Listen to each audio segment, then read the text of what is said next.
Hello again, welcome back to Superb Sports Media. Last year I covered the history of the finals matchup of the Suns and Bucks. I'm back this year with the history of the Warriors Celtics in the NBA Finals.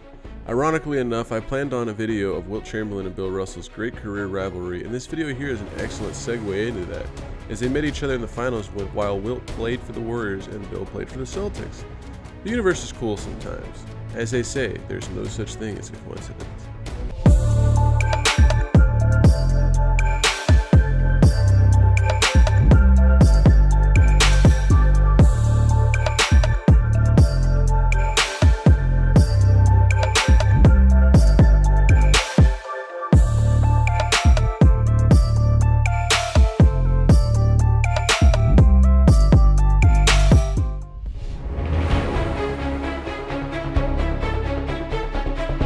The Golden State Warriors are a team with a rich history of basketball, with 6 championships and 11 appearances in the finals. As most NBA fans of today's game would already know, they have been no stranger to success over the last decade or so. With the babyface assassin Steph Curry and his Splash Brother teammate Klay Thompson, the Warriors have built a dynasty alongside point forward Draymond Green, tough lockdown Bulldog defender Andre Iguodala, and stalwart coach Steve Kerr, among a lot of strong role players over the last few years to boot. They are back in the NBA Finals with this core group for the 6th time in the past 8 seasons after back-to-back serious injuries to Klay Thompson, and the 2019 NBA Finals gave them some time to regroup with a nice supporting cast of Andrew Wiggins, Kevin Looney, and the quickly ascending star guard Jordan Poole. The Warriors won 3 rings with the current core on the team, but they won 3 others in their long, storied history, starting with the days of the Basketball Association of America, which we covered during our video on George Mikan, which you can watch here. Led by Hall of Famers Joe Fulks and coach Edward Gottlieb, the Warriors defeated the Chicago Stags in 5 games. They returned the following year in a shortened 47-48 season, but lost in 6 games to the Baltimore Bullets, which have no relation to the Washington Bullets that would become today's Wizards. During this time, the Warriors played in Philadelphia, as the Sixers hadn't formed a team yet. It wouldn't be until 55-56 when the Warriors beat the Syracuse Nationals and Fort Wayne Pistons to win their 2nd championship, this time led by Hall of Fame scoring threats Paul Arizin and Neil Johnston. In the '64 NBA season, Wilt Chamberlain and the now Bay Area San Francisco Warriors met the buzzsaw that was the Boston Celtics in the finals and were quickly dispatched in 5 games. After the season, the Warriors were facing financial troubles and were somewhat forced to trade Wilt, especially considering the fans never warmed up to him and there was always some tension on the team regarding Wilt. Led by Hall of Famers Rick Barry and Nate Thurmond, the Warriors would return to the finals in '67, ironically against Wilt and his new team, the Philadelphia 76ers. In an intense matchup where Wilt was willing to let his teammates score while he focused on defense and rebounding, the Sixers dominated the glass and frustrated the Warriors' offense. Despite Rick Barry averaging over 40 points a game, the Sixers won in 6 games. It wouldn't be until 1975 that the Warriors would return to the NBA Finals, but led by the sharp-shooting, granny free throw-taking Barry and company, the Warriors would be back in style against the Washington Bullets, who were a strong team led by Hall of Famers Wes Unseld, Elvin Hayes, and excellent role players like Phil Chenier and Kevin Porter. Despite the Bullets finishing with the best record in basketball, Barry and the Warriors swept them to take their 3rd NBA championship. Unfortunately, this is where the long drought begins, as although they went all the way to the Western Conference Finals the next season, they didn't return to the NBA Finals until the 2014-2015 season, the beginning of the Warriors' modern-day dynasty and the rise of the Splash Brothers led by the baby-faced assassin, Mr. Steph Curry. This is modern enough history that I would assume most of you watching are familiar with how this has played out for the Warriors, so I won't delve into it too much.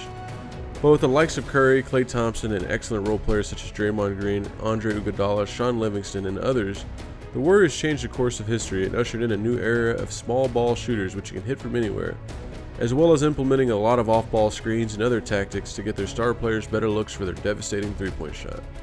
Overall, this is the 6th appearance in the finals for the main nucleus of Steph Curry, Klay Thompson, Draymond Green, and Andre Iguodala, with head coach Steve Kerr at the helm. What makes this year's appearance different, however, is the 2 years the Warriors struggled without Klay Thompson, who tore his ACL in the 2019 NBA Finals and missed the entire COVID-shortened 2020 NBA season, and then tore his Achilles while preparing for the 2021 NBA season. It took a little while for Klay Thompson to shake off the rust, but his defensive presence has been huge since his return. This Warriors team has also reloaded its roster with great role players like ascending guard Jordan Poole, who has especially gone red hot since the All-Star break, and strong wings in Andrew Wiggins and Otto Porter Jr., whose pesky defense has given the sharpshooting guards Curry, Thompson, and Poole more freedom to focus on their offensive game. The Warriors have the firepower and the strong mix of veteran and young talent. This team still doesn't have number 2 overall pick James Wiseman in their lineup, by the way, to go on another 5 years final run. Heaven forbid if you're not a fan. Health was the only real enemy for them in the first place. The Warriors made relatively quick work of the teams they faced in the West to get here, beating the injury-ravaged Nuggets in 5, the Morantless Grizzlies in 6, and the Dallas Mavs in 5 to get here against the Celtics.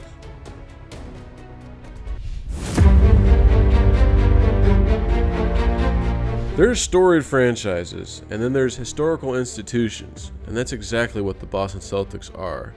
Still the most decorated and accomplished franchise in basketball history, the Celtics have a long, long history in relationship with the finals. I'm sure your grandparents or great-grandparents have stories to tell of seeing the Celtics win what would probably felt like every single year in the 60s. 11 out of 13 years the Celtics hoisted the NBA championship from 57 to 69.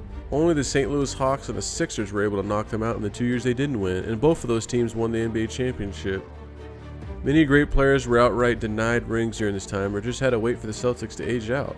The list of Hall of Famers that played for the Celtics are as follows: Bill Russell, Bob Cousy, Casey Jones, Sam Jones, Tom Heinsohn, Bill Sharman, John Havlicek, Wayne Embry, Bailey Howell, and Tom Sanders. Yes, that is quite the list, but you also have to consider the length of time. 13 years is quite the journey, and the Celtics did a great job of reloading when their older stars started to age out.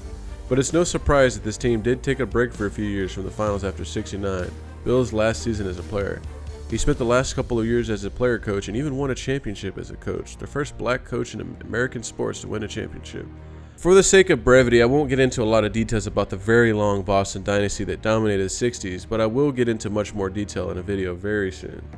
The Celtics didn't wait long to capture yet another championship after '69 championship concluded their dynasty though, as in '74 and '76 they won 2 more, led by veteran stars John Havlicek, JoJo White, and Charlie Scott, all of whom are in the Hall of Fame.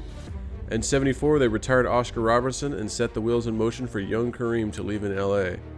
In '76 they beat the Suns, led by Paul Westphal and Alvin Adams. Both series went to 7 games. The Celtics went on a bit of a rebuilding phase after winning it all in '76, but in '79 they were already back in business as one of the best teams in basketball, winning an NBA best 61 games behind an explosive rookie, the great Larry Bird. The very next season in '80, the Celtics reloaded big time with the additions of big men rookies Kevin McHale and Robert Parrish. They won 62 games with the now ridiculously powerful core of Larry Bird, Tiny Archibald, Cedric Maxwell, Robert Parrish, and Kevin McHale. They beat the Bulls in a sweep in the semis, but had a tough classic 7-game series against Dr. J and the Sixers in the conference finals. They then beat Moses Malone and the Houston Rockets in 6 games in NBA Finals, with Cedric Maxwell picking up the MVP with his rebounding and defensive efforts. The 24-year-old Larry Bird shot 47% from the field, 38% from 3, and 89% from free throw with a ridiculous stat line of 22 points, 14 boards, 6 assists, 2.3 steals, and a block a game in the playoffs. Yes, the Celtics had the start of something special for the 1980s. One thing I failed to mention before this, and this would come as no surprise to you older NBA fans out there, Larry Bird and Magic Johnson were already rivals from their college days.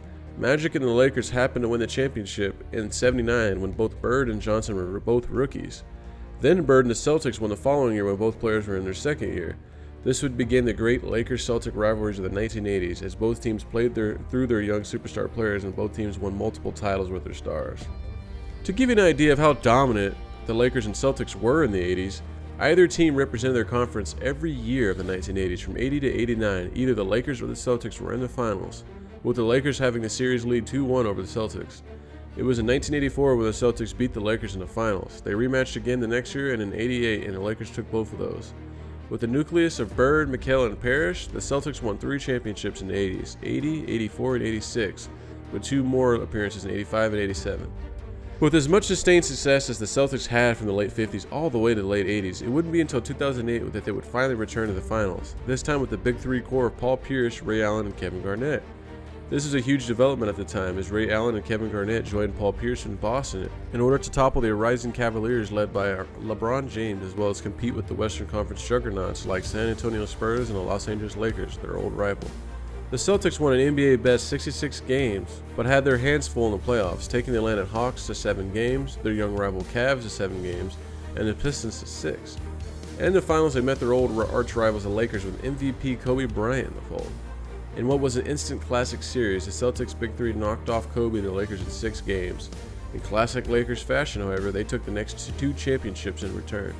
This was another long layoff for the Celtics as it pertained to the finals after the 2008 season, but they fielded some great teams in that span. Their current core of Jason Tatum, Jaylen Brown, and Marcus Smart have gone to the Eastern Conference Finals 3 times now, but this season is their first to make it all the way to the finals. They were the hottest team in basketball post-All-Star break, and they had a strong showing going through the East, sweeping the Kyrie and KD Nets, beating the champions Bucks in 7, and the 2020 final representative Heat in 7 as well to get here. Against the buzzsaw that is now the Golden State Warriors, the Celtics hope to change their fortunes in the last several seasons and win it all. Both teams are powerful and have strong staying power, but who do you have in the series? Let us know in the comments below. If you liked learning a little bit of history of both of these teams, leave us a like and consider subscribing for more.